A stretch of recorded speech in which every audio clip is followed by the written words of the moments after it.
क्या आप जानते हैं, अगर आप एक बार मैट और सैटिन फिनिश कार या बाइक को पॉलिश कर देंगे तो वो फिर कभी भी वापस मैट नहीं बनेगा। ये परमानेंट डैमेज है। आज मैं आपको साइंटिफिकली एक्सप्लेन करूंगा कि मैट पेंट शाइन क्यों नहीं देता, matte clear coat glossy clear coat से अलग कैसे होता है, इन दोनों कोटिंग सरफेस में यूवी प्रोटेक्शन में डिफरेंस है या नहीं, और लोग कैसे अननोइंगली 50 से 1 लाख रुपए का अपना डैमेज कर लेते हैं। If you own a matte और सैटिन कार और bike, this video is very important for you. नमस्कार दोस्तों, welcome back to coat expert. आज हम बात करेंगे मैट और सैटिन फिनिश के साइंस के बारे में और उसकी मेंटेनेंस और उसका रियल एडवांटेज एंड डिसएडवांटेज को भी समझेंगे। सो पहले हम ये समझ लेते हैं मैट फिनिश मैट क्यों दिखता है।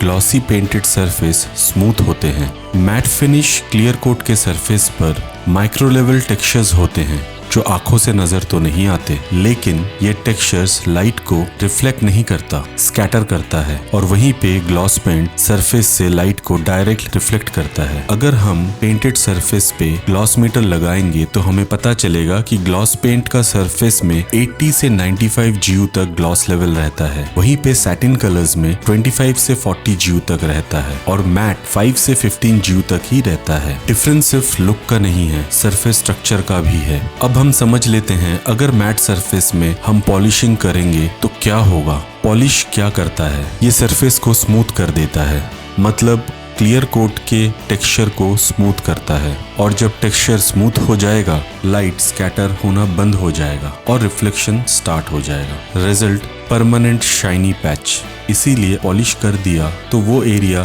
कभी वापस मैट नहीं बन सकता। सिर्फ एक ही सोल्यूशन है, रीपेंटिंग का। अब हम ये भी समझ लेते हैं कि ट्रेडिशनल वैक्सिंग और सिरेमिक कोटिंग करना मैट सरफेस के ऊपर क्यों डेंजरस हो सकता है। ट्रेडिशनल वैक्सिंग फिलर कंटेंट करता है, सरफेस को टेम्पररीली स्मूथ तो कर देता है लेकिन ग्लॉस को भी एनहांस करता है। अगर आप इसे मैट सरफेस पे अप्लाई करेंगे तो ये अनइवन शाइन क्रिएट कर देगा और आपकी कार की बॉडी में पैची लुक ले आएगा, शाइन भी इंक्रीज कर देगा। और अगर आपने गलत सिरेमिक कोटिंग लगा लिया तो ग्लॉस बूस्ट हो सकता है और ये कोटिंग आपके गाड़ी के मैट कैरेक्टर्स को भी डिस्टर्ब कर सकता है। इसीलिए specially formulated matte safe sealant ही यूज करना चाहिए।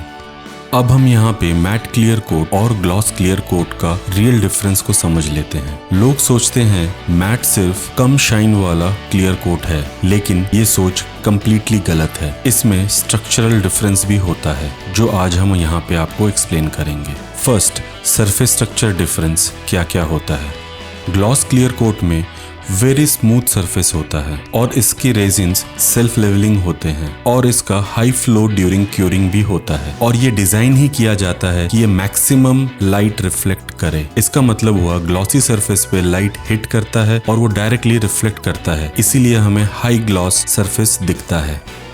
अब वहीं पे हम समझ लेते हैं मैट क्लियर क्या करता है। Matte clear contain flattening agents, usually silicone based matting particles होती हैं जो क्लियर कोट में मिलाया जाता है। ये कंट्रोल्ड माइक्रो रफनेस क्रिएट करता है सरफेस के ऊपर, और ये सरफेस इंटेंशनली नॉन लेवलिंग होता है, बट इसे आप नेकेड आई से नहीं देख पाएंगे। इसीलिए मैट क्लियर सरफेस लाइट को स्कैटर करता है, लो ग्लॉस सरफेस दिखता है जिसका GU 5 से 20 तक होता है। मैट क्लियर कोट इंजीनियर्ड होता है माइक्रोस्कोपिक रफनेस के लिए। अब हम इन दोनों के केमिकल कॉम्पोजिशन को भी समझ लेते हैं। ग्लॉस क्लियर के रेजिन्स बहुत ही क्लियर होते हैं, नो फ्लैटनिंग एडिटिव्स और ऑप्टिमाइज फॉर DOI, जिसे डिस्टेंसनेस ऑफ इमेज कहते हैं। वहीं पे मैट क्लियर में रिफ्लेक्टिव रिड्यूसिंग एडिटिव्स मिलाए जाते हैं, जिस कारण से इसका लो DOI डिजाइंड होता है और ये बहुत ही ज्यादा सेंसिटिव होता है एब्रेशन से। यहाँ पे एक इम्पॉर्टेंट टेक अवे है हमारे लिए, मैट क्लियर कोट वीक नहीं होता लेकिन लेस फॉरगिविंग कैरेक्टरिस्टिक्स होती है। क्या ये दोनों क्लियर कोट सरफेस हमें सेम टाइप के यूवी प्रोटेक्शन देगा? ये बड़ा इंपॉर्टेंट सवाल है। बड़ा ही सिंपल साइंटिफिक आंसर है नो मेजर डिफरेंस। अगर दोनों क्लियर कोट यूवी ऑब्जर्वर मिलाया गया है, उसमें हेल्स है, तो फिर ये जरूर बेस कोट को डिग्रेडेशन से प्रोटेक्शन करेगा और ये आपकी गाड़ी को यूवी रेडिएशन से बचाएगा। यूवी प्रोटेक्शन डिपेंड करता है रेजिन केमिस्ट्री के ऊपर, एडिटिव पैकेज और फिल्म थिकनेस के ऊपर, ग्लॉस लेवल से नहीं। प्रैक्टिकल डिफरेंस इन दोनों में क्या होता है? अगर ग्लॉस क्लियर कोट के ऊपर यूवी ऑक्सीडाइजेशन आया तो पॉलिशिंग से रिस्टोरेशन हो सकता है, लेकिन मैट क्लियर कोट के ऊपर अगर ऑक्सीडाइजेशन हुआ तो पॉलिशिंग नहीं हो सकता है। इस यूवी डैमेज को रिपेयर करने के लिए आपको पेंट ही करना पड़ेगा। इसीलिए यूवी रेजिस्टेंस इक्वल हो सकता है, बट रिस्टोरेशन प्रोसेस कंप्लीटली अलग है। अब हम समझ लेते हैं इन दोनों पेंट्स के एडवांटेज और डिसएडवांटेज को। ग्लॉस क्लियर के एडवांटेजेस हैं, ये रिपेयरेबल है बाय पॉलिशिंग, इजी मेंटेनेंस है, मोर फॉरगिविंग नेचर है, बेटर रीसेल वैल्यू है। और ग्लॉस क्लियर के डिसएडवांटेजेस क्या है? इसमें स्क्रॉल मार्क्स बहुत जल्दी विजिबल हो जाते हैं, स्क्रैचेस बहुत हाईलाइट होते हैं। अब हम समझ लेते हैं मैट क्लियर का एडवांटेज। मैट क्लियर एक प्रीमियम अपीयरेंस देता है, इसीलिए लोग इसे बहुत पसंद करते हैं। माइनर स्क्रॉल्स मार्क्स विजिबल नहीं होते और ये स्टाइल में तो स्टैंड आउट है ही है।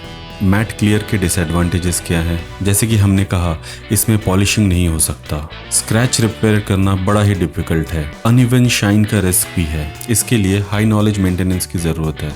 अगर आपके पास मैट कलर का कार या बाइक है तो आपको ये कॉमन मिस्टेक से बचने चाहिए। जैसे कि सबसे पहला मिस्टेक है polishing for scratch removal, rubbing compound use करना, नॉर्मल वैक्स अप्लाई कर देना, गंदे माइक्रोफाइबर से अपनी गाड़ी को साफ करना और ऑटोमेटिक मशीन पे अपने कार को वॉश करवाना। मैट पेंट ग्लॉसी से ज्यादा डेलिकेट नहीं होता है, बस ज्यादा अनफॉरगिविंग होता है और आपसे मेंटेनेंस मांगता है। ग्लॉस पेंट गलती माफ कर देता है, मैट पेंट गलती रिकॉर्ड कर लेता है। मैट फिनिश प्रीमियम लगती है, लेकिन उसकी मेंटेनेंस नॉलेज भी प्रीमियम होना चाहिए। अगर आपको पेंट साइंस समझना है, सिर्फ प्रोडक्ट नहीं, तो सब्सक्राइब करें कोट एक्सपर्ट को। यहाँ हम गेस नहीं करते, we understand the paint. Thank you very much for watching.